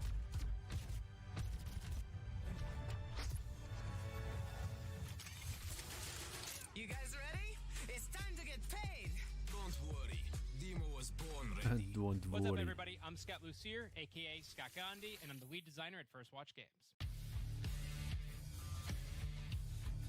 Was zur Hölle kommt da jetzt? Currently, we're finishing work on Rogue Company, and we're really excited to be able to share this update with you today.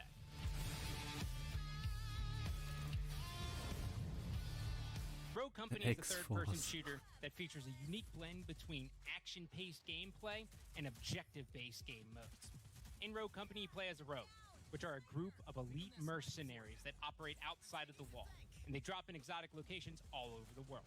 Rogue Company is going to be free to play, and it'll feature cross-play and cross-progression across all platforms. Since day one of our cornerstones was making sure that you were able to play the game you want, on the platform you want, with the friends that you want.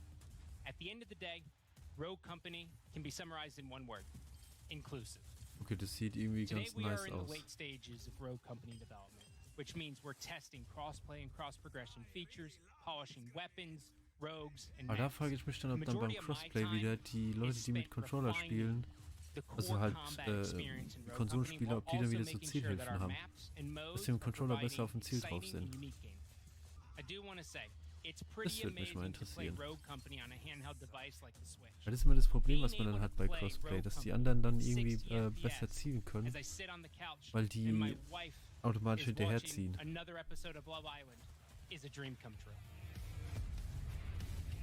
Aber gut, das werden wir sehen. Rogue Company is coming to PlayStation 4, Xbox One, PC, Lass das Spiel and mal spielen. Nintendo Switch later this summer. We Later can't this summer. wait for you to play our labor of love.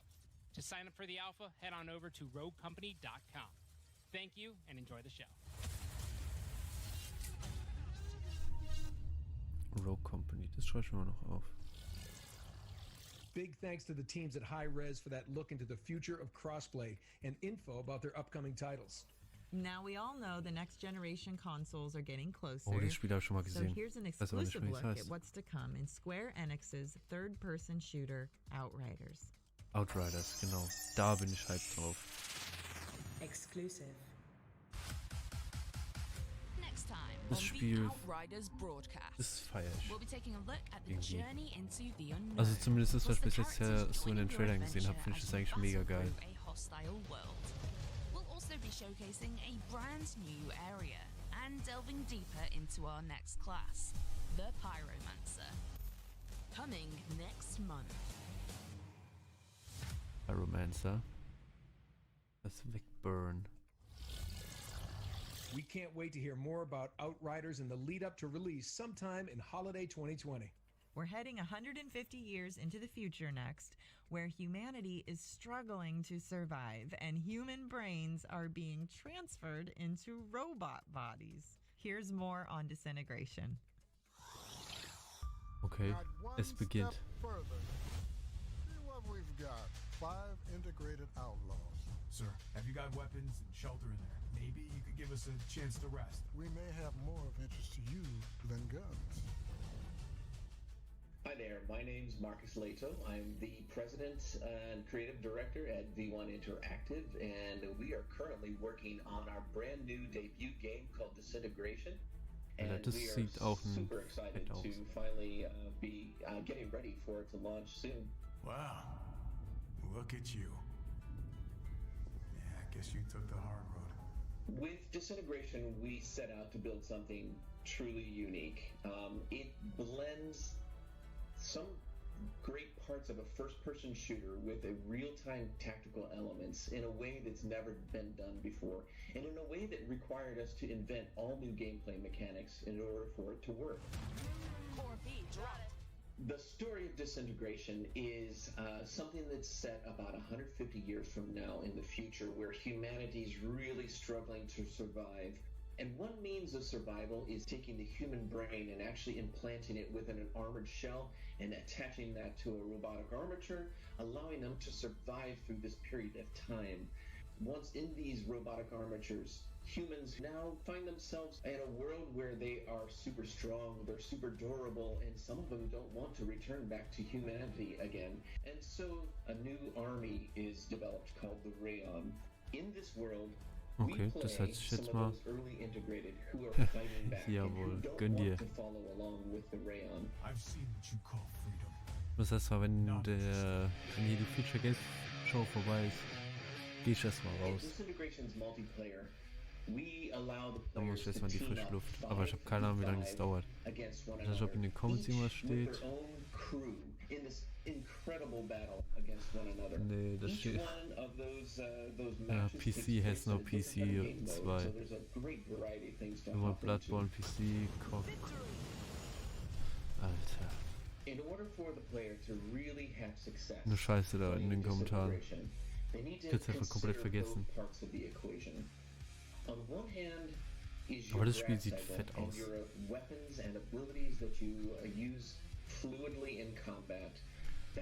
Disintegration. Dann haben wir vielleicht schon mal ein paar Spiele, die man dann im Stream noch zocken kann. That you can fire off tactically in gameplay. It's important that the player understands that both of these things work in tandem together and that they are part of a whole. They are the crew. And for you to kind of consider both parts is critical for your success. So Disintegration is finally going to be released on June 16th on PlayStation 4, the Xbox One, and Steam. Well, for the PC. We're excited to be on all three platforms simultaneously, and we are eagerly waiting for the community to hop in and start playing with us. I'm sorry. Were you two having a moment? I can leave y'all be. What? The grav cycle? I'm a pilot. It's called a pre-flight inspection. No judgments here, huh? Jawohl, Alter. Judge den erstmal, weil der da sich mit dem Motor oder sich mit seinem Flieger da unterhält. Disintegration is coming to PS4, Xbox One, and PC June 16th. June 6. Now prepare yourselves Bruder, das ist ja alternative history. As we explore what might have happened if the Second World War didn't end in 1945. Exclusive. Hi everyone, my name is Bogdan Graczyk, the game director of the upcoming narrative-driven adventure game Paradise Lost. I'm super excited to walk you through the alternative history that serves as the setting for our story. In Paradise Lost, the Second World War doesn't end in 1945. Jo, der Zweite Weltkrieg geht noch weiter. Interessant. In the spring of 1960, the Nazi regime is on its knees and Soviet troops are closing in. Without warning, the Nazis unleash the full might of their nuclear arsenal on their homeland and Eastern Europe, stopping the Soviet offensive and turning Europe into an uninhabitable nuclear wasteland. To the rest of the world, this seems like a final act of desperation by one of the cruelest regimes in human history. Yet, few know of the secrets that have been hidden deep underground. Noch mehr Nazis. The ARC project is among the most secretive endeavors of the Third Reich. Its goal has been to construct a network of hidden, self-sustainable, heavily fortified underground bunkers meant to shelter an Aryan master race society until it can emerge and rule the post-nuclear landscape. But not everything goes according to plan. For reasons unknown, one of the bunkers, located just outside Kraków, Poland, goes dark. Krakau geht das Licht aus. Now, as you discover the past, you can shape the present. It's been 20 years since the explosion that set our story in motion. You play as Szymon, a 12-year-old Polish boy driven by personal tragedy to seek out the bunker on the edge of Kraków. At first, the place seems completely desolate. What brought Szymon to the bunker? What answers is he seeking? You'll have to yourself. Ja, ich habe das Gefühl, da passiert irgendwas, mit dem man nicht rechnet. Also er denkt zwar, der ist alleine, aber vielleicht ist da noch was.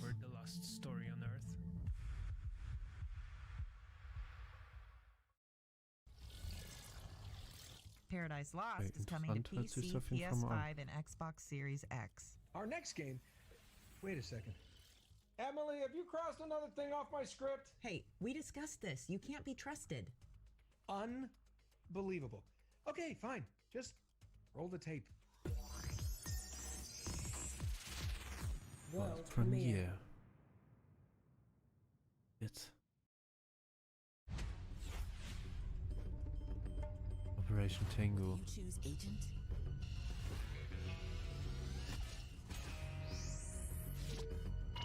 Or choose hacker.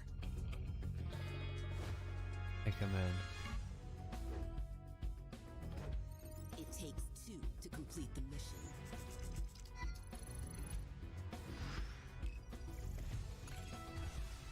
Jo, Alter, das wäre ein geiles Koop-Spiel.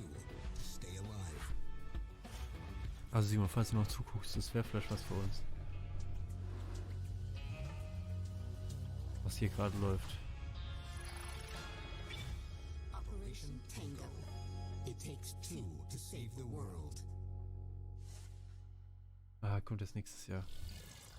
Our next game is so secret, we don't even know its name at the time of this recording. So I'm just gonna put myself out there and make one up. I'm guessing it's ja, called Mann, das Spiel habe ich gestern, vorgestern. What kind of fake name Auf jeden Fall habe ich das schon in der in der Sony PK gesehen. Kingdom of Gusty Willows. Here's the developers of the Kingdom of the Gusty Willows to talk about their show-stopping new PS5 project, The Kingdom of the Gusty Willows. Can I make it extremely clear? This is not called The Kingdom of the Gusty Willows. What's the big deal? It's a good title. Ja, ich glaube, wenn es das Spiel ist, was ich denke, dann müsste das China sein. Ja.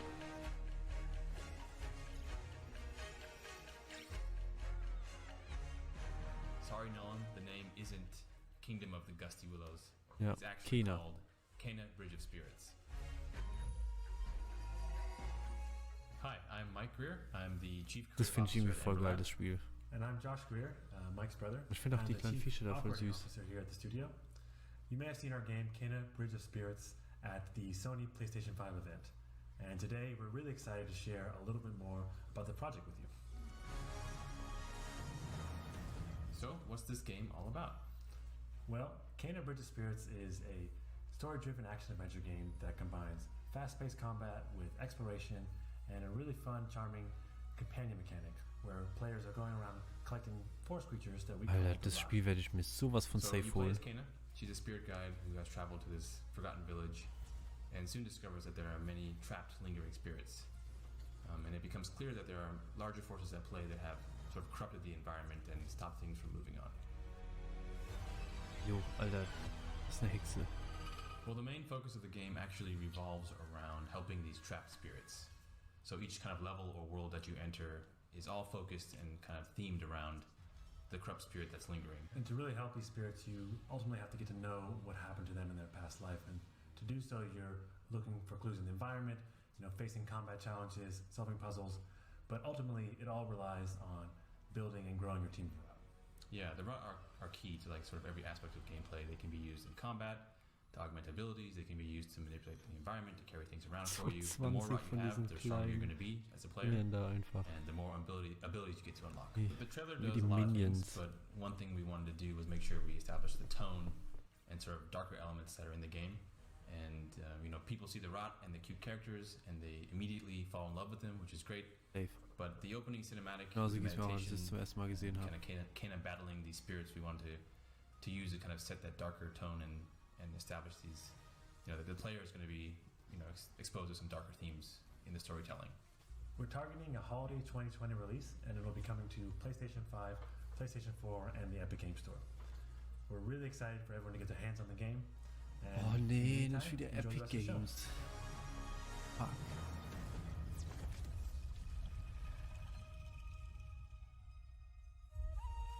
wollte ich das ja trotzdem holen, glaube ich. Auch wenn es im Epic Games Store läuft. Das Spiel halt sich mega fucking Well, I think that's it. Thanks so much for watching the Future Games Show, and look out for more great next-gen coverage on GamesRadar.com throughout this week and beyond. And don't forget to check out our sister shows from the Guerrilla Collective over the next few days right here on Twitch. Wait, come on, Nolan. It wouldn't be a game show without that, you know. We got one more thing. Can we do the one more thing moment? You are so right. Wait, are we in this one? No. Oh, well. But hey, Em, would you work with me again? Maybe in some kind of swashbuckling adventure where I play a roguish, charming adventurer? Nah, I think I've been there, done that.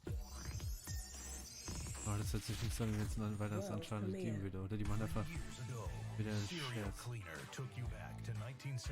Alter, dann hauen die sowas nochmal raus. Was ist denn das? Getting rid of bodies and the incriminating evidence, all while avoiding the police. Now, with over 1 million owners and releases on all major platforms, we're going to the 90s.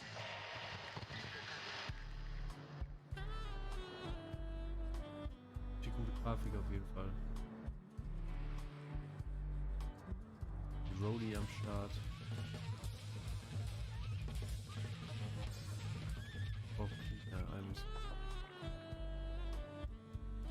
Das heißt, man ist in dem Spiel ein Tatortreiniger, muss es aber so sauber machen, dass die Polizei nicht mitkriegt, dass man da war und es sauber gemacht hat. Oder wie habe ich das jetzt verstanden? Wo kommt es für mich rüber? Serial Cleaner. Ja, Stealth Action Crime Story. What the fuck? Warum? Well, that really does complete our showcase for 2020. Yeah, we hope you've had a great time watching and that you've seen something that you can look forward to. Okay, also ich habe jetzt 2, 4, 6, 7 Spiele, die was für mich wären. Von denen, keine Ahnung, wie viel das jetzt waren. Thank you for watching. I'm Nolan North. And I'm Emily Rose. And this has been, Emily, if you will, the Future Games Show 2020. Hätten die auch besser zusammen machen können. Assassin's Creed Valhalla. Da Odin da hinten. Ja, das Spiel war komplett lost. Future of Gaming. Das war ganz geil. Das war Ghost Runner.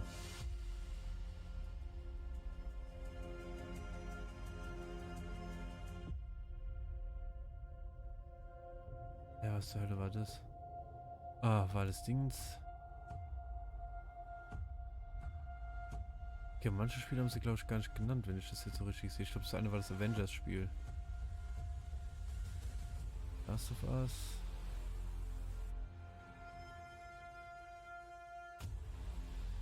Ach, das war das komische Story-Spiel da.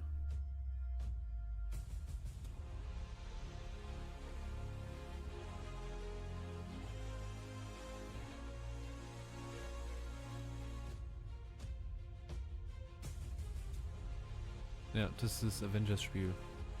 Daraus kommt Captain America sieht einfach so richtig aus wie so ein Mongo. Das passt einfach nicht. Der sieht ja viel zu fett aus irgendwie.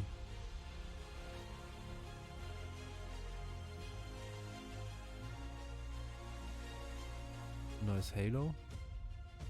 Weiß ich noch gar nichts von. Ich glaube, ich habe da ein bisschen was verpasst. Müssen wir noch die PC Gaming Show auch reinziehen und die Xbox PK. Mal gucken, ob ich die noch irgendwo finde. Die fehlen mir nämlich noch.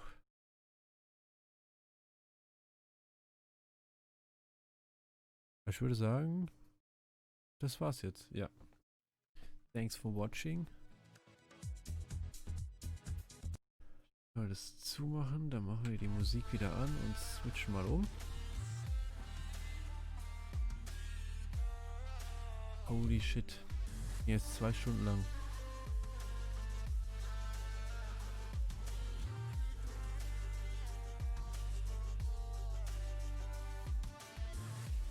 So.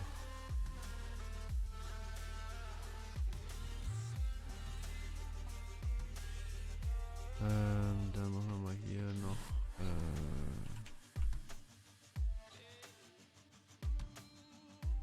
Just Chatting. Mal rein.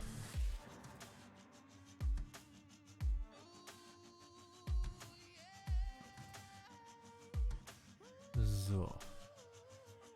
Also muss dazu sagen, ich hätte jetzt von dem Ganzen eigentlich mehr erwartet. Was da jetzt an Spielen rauskam. Aber so im Großen und Ganzen waren es ein paar interessante Spiele. Was ich mir auch definitiv mal angucken werde. Wir gucken, weil ein Teil von den Spielen ist ja auch jetzt schon draußen. Ja. Deswegen, da werde ich jetzt gerade mal meine Liste durchgucken und mal gucken, was wir ja davon jetzt theoretisch schon spielen könnten.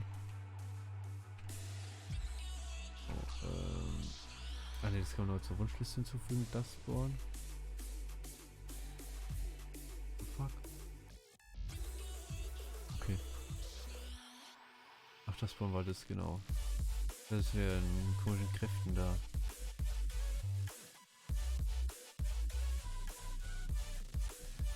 Okay, Ghost Runner kommt ja, glaube ich, erst noch.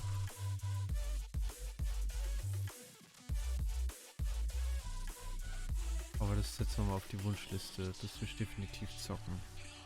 Dann Neon Abyss. Da können wir sogar schon die Demo spielen.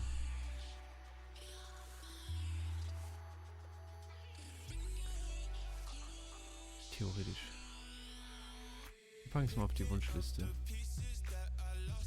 So, was war dann noch? Rogue Company.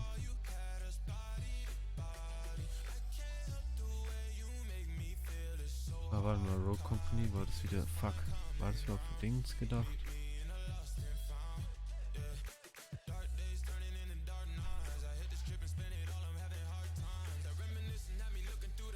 Rogue Company.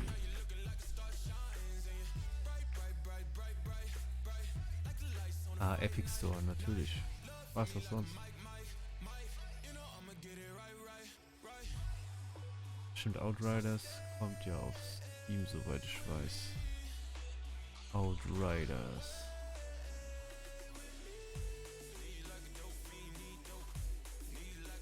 Ja, Outriders kommt für Steam. Holiday 2020. Das kommt auch mal auf die Wunschliste. Und dann haben wir noch Disintegration. Operation Tango kommt natürlich erst nächstes Jahr raus.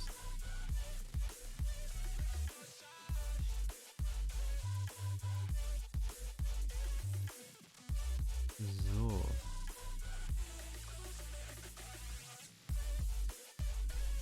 Aber dann gucken wir doch mal.